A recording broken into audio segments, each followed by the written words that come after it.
안녕하세요, 해날입니다. 여러분, 벌써 2024년도 얼마 남지 않았는데요. 제가 올해 초에 2023년 노션 가계부를 소개해 드렸었는데 벌써 2024년 가계부를 쓰기 시작하시는 분들이 계시더라고요. 오늘 퇴근하고 서점에 가보니까 벌써 가계부랑 다이어리 2024년 버전이 이렇게 딱 진열되어 있어서 이제 새해가 다가오는 게 얼마 남지 않았다는 거를 실감을 하게 되었습니다. 아직 저는 2023년도 버전을 계속 사용을 하고 있지만 혹시라도 제 노션 가계부를 이제 막 쓰고 싶은데 2023년도가 2달밖에 남지 않아서 뭔가 쓰기 아까우신 분들, 2024년도까지 미리 준비하고 싶으신 분들이 계실 것 같아서 저도 노션 가계부 새해 버전을 준비해봤습니다. 사실 이전 버전이랑 크게 바뀐 부분은 없기 때문에 기존에 제 노션 가계부를 사용하셨던 분들은 어렵지 않게 사용하실 수 있을 것 같고, 다만 제가 쓰면서 중간중간 필요한 부분들을 몇 가지 수정하고 또 필요한 것들을 추가를 해서 그 부분들은 같이 새로운 버전에서 활용하시면 될 것 같습니다. 그러면 제가 직접 노션 화면을 보여드리면서 2024년 버전이 어떻게 구성이 되었는지 또 각각 사용하는 방법을 설명해드리고 마지막에 노션 템플릿 다운받는 법까지 말씀드리도록 하겠습니다. 그 전에 좋아요, 구독, 알림 설정 잊지 말아주세요. 그럼 보러 갈까요? 네, 지금 보여지는 페이지가 2024년 버전 가계부입니다. 저는 가계부에 머니트래커라는 이름을 붙여주었고요. 페이지에 들어오시면 맨 상단에는 가계부 사용 방법이 적혀 있어서 제 노션 가계부가 처음이신 분들도 사용 방법만 보고 쉽게 작성을 하실 수 있습니다. 다음에 우측에는 차를 한눈에 볼 수 있고 원하는 항목으로 바로 갈 수 있도록 추가를 해두었어요. 그리고 차 밑에는 머니 로드맵이라고 제가 이전에는 머니 로드맵이랑 머니 트래커 가계부를 따로따로 페이지를 만들었었는데 이번에는 하나에서 다 관리를 할 수 있도록 만들어 두었습니다. 그래서 오늘 2024년 가계부 사용 방법에서는 이 머니 로드맵에 대해서도 간단히 설명해 드릴 예정입니다. 우선 저의 노션 가계부 구성부터 설명드리도록 할게요. 우측 모차에서 보이시는 것처럼 첫 번째로는 머니 버킷리스트가 있고 두 번째로는 일별 지출과 수입 내역을 작성할 수 있는 머니 캘린더가 있습니다. 그 다음에 머니 캘린더에 작성한 내역들을 자동으로 한 끼를 내주는 먼슬리 체크 항목이 있는데요. 먼슬리 체크에서는 월별 수입과 지출을 한눈에 볼 수 있고 월별 수입과 지출 각각의 상세 카테고리별 내역을 한눈에 확인할 수 있습니다. 그러면 각 목차의 항목별로 한번 같이 살펴보도록 할게요. 첫 번째로 머니 버킷리스트를 말씀드렸는데 저는 버킷리스트라고 부르고 있습니다. 꿈을 적는 리스트인 버킷리스트와 머니를 합친 합성어라고 봐주시면 돼요. 저희가 버킷리스트에 이루고 싶은 꿈이나 달성하고 싶은 목표들을 적는 것처럼 이 리스트에는 이제 돈과 관련된 내가 돈을 모아서 장만을 하고 싶다거나 이 정도 구매력을 갖추고 싶다 하는 그런 항목들을 작성을 하고 있습니다. 내가 구매를 하고 싶은 게 단순히 몇천 원, 몇만 원 정도라면은 고민하지 않고 쉽게 구매를 할 수가 있겠죠. 그런데 이제 5만 원 이상, 10만 원 이상, 그러니까 나의 소비 지출에 예산에 맞지 않아서 조금 바로 구매하기에는 부담스러운 항목들을 저는 적고 있는데요. 이렇게 버킷리스트를 상단에 추가하는 이유는 지출과 수입 내역을 관리하면서 결국 목표는 불필요한 지출을 줄이고 절약하면서 돈을 모으는 것이 목표이죠. 내가 아무 생각 없이 지출하고 있는 부분을 절약하고 돈을 모은다는 거는 사실 쉽지 않은 그런 습관인데 그런 꾸준한 습관을 만들어주기 위한 동기부여로 이렇게 버킷리스트를 상단에 추가해 두었습니다. 그래서 실제로 내가 이렇게 돈을 모아서 어느 시기에 얼마 정도 하는 이런 물건을 구매하겠다. 혹은 진짜로 구매하진 않아도 내가 어느 시점에 이 정도를 구매할 수 있는 그런 능력을 갖추고 싶다 하는 것들을 작성을 해둡니다. 예를 들면 저 같은 경우는 유튜브를 하고 있다 보니까 카메라가 너무 사고 싶더라고요. DSLR 카메라가 있긴 한데 일상에서 가지고 다니기에는 좀 무겁고 영상을 찍기에는 부담스러운 그런 크기라서 소니 브이로그 카메라를 알아보고 있습니다. 나의 꿈과 같은 그런 로망들을 작성해도 괜찮습니다. 이 머니 버킷리스트에 한번 실제로 작성을 해볼게요. 머니 버킷리스트는 카테고리랑 그다음에 위시리스트, 프라이스, 타임, 투두, 프라이어리티, 어치브드 항목으로 구성이 되어 있고요. 위시리스트에는 내가 갖고 싶은 항목을 작성해줍니다.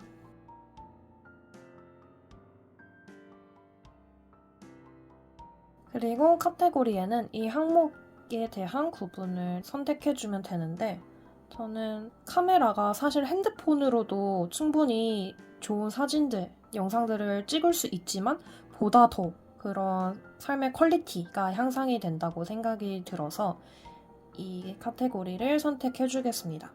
머니 버킷리스트에는 총 6가지 카테고리가 되어 있는데 이거는 이제 제가 만들어 둔 기준이고 여러분들의 상황에 맞게 이렇게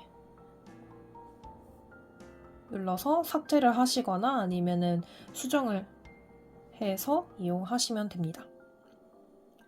그리고 제가 찾아보니까 소니 브이로그 카메라는 카메라 본체만 75만 9천 원을 하더라고요. 그래서 이렇게 카메라 가격도 기입을 해두고 이 카메라를 언제 사는 게 목표인지 시간도 선택해줍니다.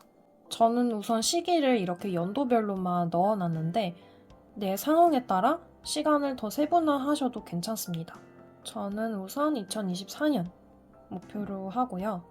그리고 투두에는 내가 이걸 구매하기 위해서 어떻게 할 건지 액션을 작성합니다. 만약에 내가 진짜로 갖고 싶고 필요한 거라면은 이걸 얻기 위해서 한 달에 얼마씩 저금을 할 거다 라는 등의 세부 계획을 작성해주면 되겠죠? 그 다음에 이 항목의 우선순위를 설정해줍니다. 저는 우선순위를 총 3가지로 분류를 해두었는데 상황에 따라서 옵션을 추가해서 5가지 우선순위로 나눠서 사용하셔도 괜찮습니다. 옵션을 추가할 때는 그냥 이렇게 직접 이렇게 작성을 하면은 생성이라고 뜨거든요. 그래서 생성을 클릭하면은 이렇게 새로 만들어지게 됩니다. 만약에 삭제를 하고 싶다면은 더보기를 눌러서 삭제 옵션을 삭제할 수 있습니다. 그 다음에 이거를 달성했다, 내가 가졌다 하면은 체크박스에 표시를 해주면 됩니다. 이런 식으로 머니 버킷리스트를 작성해 주시면 됩니다. 그 다음 밑으로 내려오면은 가장 메인이 되는 머니 캘린더, 우리가 일반적으로 가계부를 작성하는 캘린더가 나오는데요. 내가 수입이나 지출을 기록하고 싶은 날짜를 클릭하면은 이렇게 플러스 모양이 나오는데 플러스 모양을 클릭해서 항목을 추가할 수 있습니다. 제목 같은 경우는 수입 또는 지출을 쉽게 알아볼 수 있는 내용을 간단하게 작성을 해줍니다. 우선 수입이라고 가정하고 작성을 해볼게요. 내가 이번에 월급이 들어왔다 라고 했을 때 이렇게 제목을 작성해 주시고 월별 통계 수입에서 해당 월을 선택해 줍니다. 그 다음에 금액 부분에는 이 항목의 금액을 그대로 기입해 주시면 되고 카테고리 선택해 주시고 여기 날짜별이 다 나와 있는데 여기에서 해당되는 부분을 선택해서 세부 카테고리를 기입을 해줄 수가 있어요. 지금 2023년 12월에 수입이기 때문에 지금 여기 좀 가려졌는데 위에가 지출이고 밑에가 수입이에요. 그래서 이렇게 수입 부분을 클릭해주면은 수입의 세부 카테고리를 선택을 할 수가 있어요. 월급이니까 고정 수입을 선택해주겠습니다. 네, 이런 식으로 해당 항목에 대해서 총 5가지 내용을 작성을 하게 됩니다. 다 작성했으면은 이제 뒤로 가기를 클릭해주시면은 됩니다. 다시 돌아와서 각 항목의 속성에 대한 설명을 간단하게 해드리면 월별 통계 지출, 월별 통계 수입에서 날짜를 선택하는 이유는 캘린더에 이렇게 작성을 하고 나면 밑에 먼슬리 체크에 자동으로 합계가 계산이 되도록 제가 설정을 해두었어요. 그래서 월별 통계 수입 2023년 12월이라고 했을 때 먼슬리 체크에서 23년 12월에 해당되는 금액이 자동으로 합산이 되게 됩니다. 이거는 이따가 밑에서 보여드리도록 하겠고요.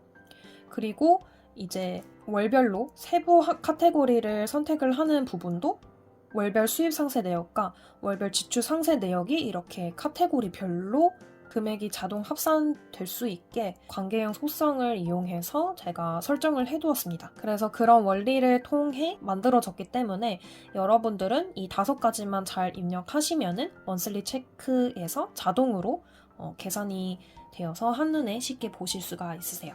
그리고 이제 카테고리 부분은 사실 지출, 수입, 이체, 환전이라고 되어 있는데 이거는 이제 개인적으로 구분을 하기 위해서 표시를 해두었습니다. 지출과 수입에 대한 부분만 계산이 되기 때문에 내가 만약에 실제로 지출을 한 게 아니라 다른 통장으로 이제 이체를 한 거다 또는 이제 돈을 환전한 거다 그런 것들을 좀 구분하려고 이렇게 카테고리를 나눈 거고요. 사실 이 부분은 따로 자동 합산되는 그런 건 아니라서 사용을 안 해도 괜찮지만 좀 돈의 흐름을 관리를 하기 위해서 저는 이 부분도 같이 작성을 하고 있습니다. 이것도 마찬가지로 만약에 본인이 가계부를 사용하시다가 좀 더 추가로 기록하고 싶은 부분이 있다 하시면 옵션을 생성해서 사용하시면 되겠습니다. 수익과 같은 방법으로 지출도 작성해 주시면 되는데요. 여기 제가 12월 11일 날짜로 예시로 드러났던 정형약속을 보면 간단하게 정형약속이라고 되어 있는데 보통 어느 식당에서 누구랑 뭘 먹었는지를 적어두는 편입니다.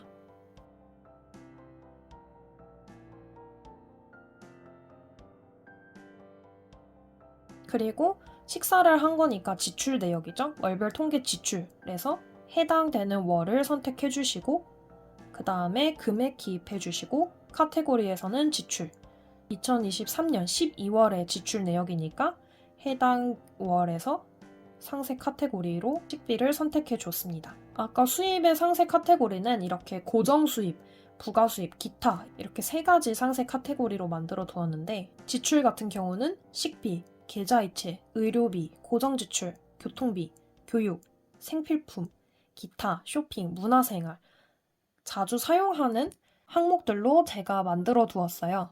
이것도 마찬가지로 내가 추가로 사용하는 항목이 있다면은 여기다 작성해서 옵션을 생성하는 것과 같은 방식으로 만들어서 사용하시면 됩니다. 이렇게 캘린더에 일별로 기록을 하시면 되고 지금 하나씩 되어 있는데 이렇게 플러스 버튼을 눌러서 한 날짜에 1개 이상 작성을 할 수 있습니다. 그리고 지금 이렇게 화면이 좀 좁아 보이는데 이렇게 크게 보고 싶다 하시면은 이 화살표 확대하기를 클릭해서 이렇게 넓은 화면에서 작성을 하실 수 있어요. 또 만약에 캘린더가 아니라 그냥 표로 보고 싶다 하시면은 표로 보기 선택을 해주시면 됩니다. 표로 작성하는 게 더 편하다 하시는 분들은 표로 작성을 하면은 자동으로 캘린더에도 반영이 되기 때문에 이렇게 서로 연동이 되고 보기 형식만 다른 거라서 내가 편한 방식으로 먼저 기입하고 확인해 주시면 됩니다. 이렇게 먼슬리 캘린더를 매일 또는 이제 매일이 어렵다면 매주 혹은 매월 2-3번씩 주기적으로 가계부를 캘린더에 작성을 해주시면은 이제 나머지 항목들에서는 자동으로 합산이 되게 되는데요. 우측을 보시면 데일리 체크랑 Don't Forget 항목을 추가를 해두었어요. 데일리 체크에서는 지난달 수입 지출 결과를 확인할 수 있고 바로 밑에서는 이번 달 수입 지출 현황을 바로바로 확인할 수가 있습니다. 그리고 바로 밑에는 이번 달 소비 습관의 목표나 잊지 말아야 할 내용들을 적습니다. 혹은 내가 이번 달에 꼭 해야 되는 적금을 만든다거나 아니면 뭘 구매해야 된다거나 하는 내용들도 작성할 수가 있겠죠? 그리고 제 가계부를 사용하시면서 또 가장 많이 물어보시는 것들이 있는데 지금 이렇게 기록을 하면은 귀여운 아이콘이 보입니다. 근데 이제 이 아이콘 같은 경우는 아까 월별로 상세 카테고리를 클릭을 했잖아요. 이렇게 다음 달로 가게 되면은 그 귀여운 상세 카테고리 아이콘이 이제 보이지 않는데요. 그럴 경우에는 여기 더보기를 클릭하셔서 속성을 클릭해 줍니다. 그러면 이 속성들 중에서 표시할 부분과 숨길 부분을 선택을 할 수가 있어요. 지금 2023 12월 수입 세부랑 지출 세부만 보이도록 표시를 했기 때문에 2024년 2월 이렇게 다음 달로 넘어갔을 때 해당 상세 카테고리의 아이콘이 보이지 않는 거예요. 그래서 내가 다음 달로 넘어가서 이제 1월에 대한 항목을 보고 싶다 하시면 12월 거는 끄고 1월 수입 세부랑 1월 지출 세부를 이렇게 표시해 주시면은 이렇게 1월의 상세 카테고리 아이콘이 보이게 됩니다. 그래서 이거는 조금은 번거롭지만 매월 속성 표시 또는 숨기기를 해주셔야 돼요. 모든 속성들을 다 표시할 수는 있겠지만 그러면은 이 칸이 이렇게 넓어져서 이런 식으로 다 미리 다 표시를 해둔다 하면은 이렇게 해당 속성이 작성이 되진 않았지만 여기 존재하는 거기 때문에 이렇게 빈칸이 공백이 커지게 됩니다. 그래서 그냥 해당 월에 대한 수입 지출 세부만 표시하는 거를 권장드려요. 네, 이제 다음으로 작성한 수입 및 지출 내역을 한눈에 볼 수 있는 섹션을 소개하도록 하겠습니다. 아까 항목을 추가할 때 월별 수입 통계랑 지출 통계 항목에서 해당 월을 선택하도록 했는데 그렇게 선택을 하면은 이렇게 월별로 수입과 지출의 총합이 자동으로 합산이 되게 됩니다. 왼쪽이 수입이고 오른쪽이 지출이에요. 그래서 이렇게 월별로 총 합계를 바로 비교를 할 수가 있죠. 그 다음에 바로 밑에는 월별 수입 상세 보기가 있는데 이거는 월별로 수입의 상세 카테고리별 합계를 바로 한눈에 확인을 할 수가 있습니다. 맨 밑에는 그 달의 총 합계가 나오고 그 다음에 고정수입, 부가수입, 기타 이렇게 각 항목별로 월별 수입이 얼마나 되는지 비교를 할 수가 있죠.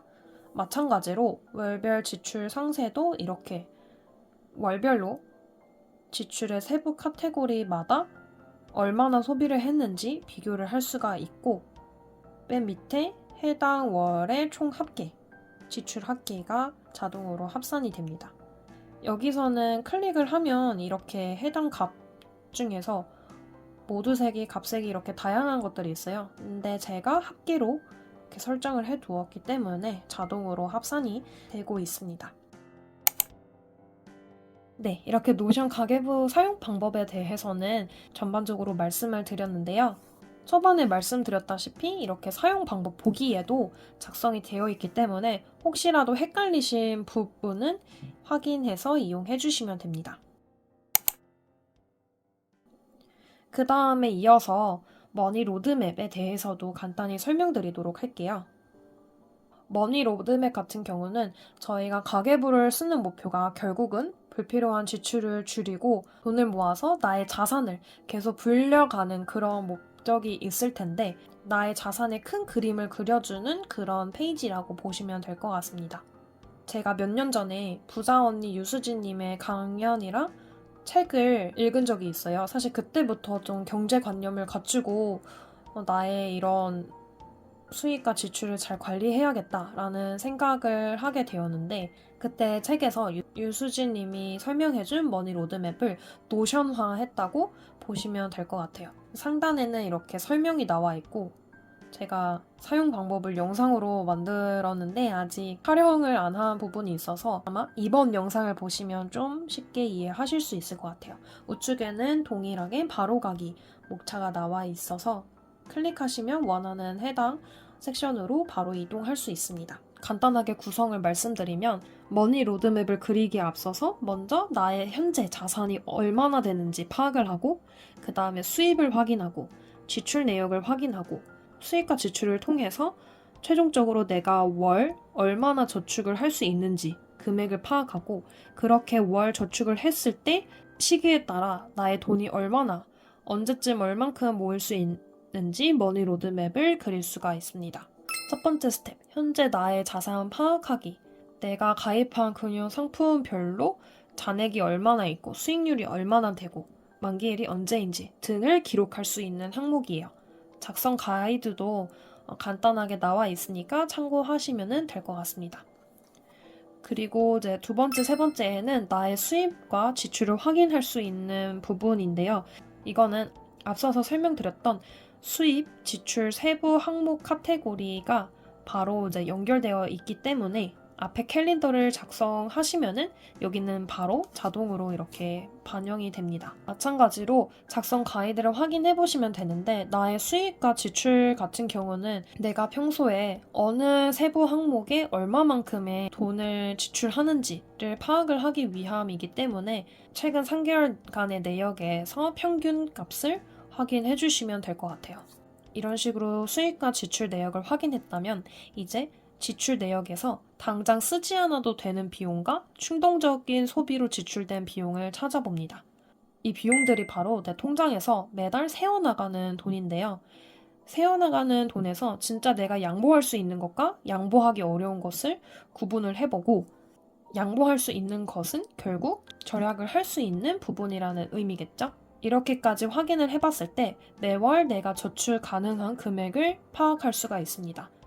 나의 월 수입에서 반드시 써야 하는 비용과 양보해서 절약한 비용을 뺀 금액을 저축을 할 수 있겠습니다.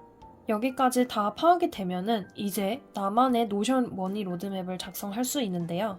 각 연도별로 내가 몇 살 때 얼마만큼의 저축을 통해서 돈을 모을 수가 있는지 기입을 할 수 있는 표로 구성이 되어 있습니다. 상세한 작성 가이드는 이렇게 나와 있기 때문에 내용만 보시면은 쉽게 작성을 하실 수가 있고 혹시라도 헷갈린다 싶으시면은 저의 이전 머니 로드맵 작성 영상을 참고해 주시면 될 것 같아요. 만약에 내가 스텝 1에서 자산이 3천만 원이다 라고 하면은 이 3천만 원 목돈에서 스텝 4번을 통해서 한 달에 150만 원씩 저축을 할 수 있어서 올해 1년에 1,800씩 저축을 한다고 했을 때 연간 수익률 0.1%를 가정하면은 그 다음에 목돈이 5,280만 원이 나오게 되죠. 그러면 다음 해에는 이 5,280만 원을 가지고 그만큼 저축을 했을 때 연간 수익률 10%라고 가정하면 이렇게 7,788만 원이 되고 계속 이런 식으로 불려나간다고 보시면 될 것 같아요. 그러면 이 경우에는 30살에 3천만 원 목돈으로 시작해서 32살이 끝나갈 때 1억을 달성을 할 수 있는 겁니다. 이건 하나의 예시이기 때문에 이런 식으로 내가 얼마만큼 저축을 해야 내가 원하는 시기에 원하는 금액만큼 모을 수가 있는지 그런 로드맵을 그려볼 수 있습니다. 이렇게 먼저 그려보면은 이것 또한 내가 좀 소비 습관을 관리하고 절약하고 불필요한 지출을 줄이는데 동기부여가 많이 되더라고요. 그래서 여러분도 가계부를 꾸준히 사용하신다면 이 머니 로드맵도 적극적으로 활용해보시면 좋을 것 같아요. 저 같은 경우는 머니 로드맵은 매년 초에 한 번 작성하고 그 다음에 하반기가 시작될 때 작성하고 이렇게 1년에 2번 정도 업데이트를 하는 편입니다. 그럼 제가 초반에 얼마만큼 저축하기로 했다 하는 그 목표를 달성했는지 혹은 달성 못했는지에 따라서 다음 금액들이 조금씩 수정이 되겠죠. 네, 지금까지 2024년도 노션 가계부 사용하는 방법을 알려드렸는데요. 제가 요즘 유튜브에 자주 들어오지 못해서 댓글들을 하나하나 답변을 달아드리지는 못하고 있지만 그래도 2023년도 노션 가계부 버전을 꾸준히 사용하고 계신 분들이 많이 있더라고요. 잘 사용해주셔서 너무 감사드리고 또 여러분들이 사용하면서 불편한 점이나 궁금한 점 있으면 댓글 남겨주시면 제가 최대한 빠르게 확인해서 답변 드리도록 하겠습니다. 다가오는 새해에는 저의 노션 가계부와 함께 더욱 부자가 되시길 바라겠습니다. 그럼 다음 영상에서 만나요. 안녕!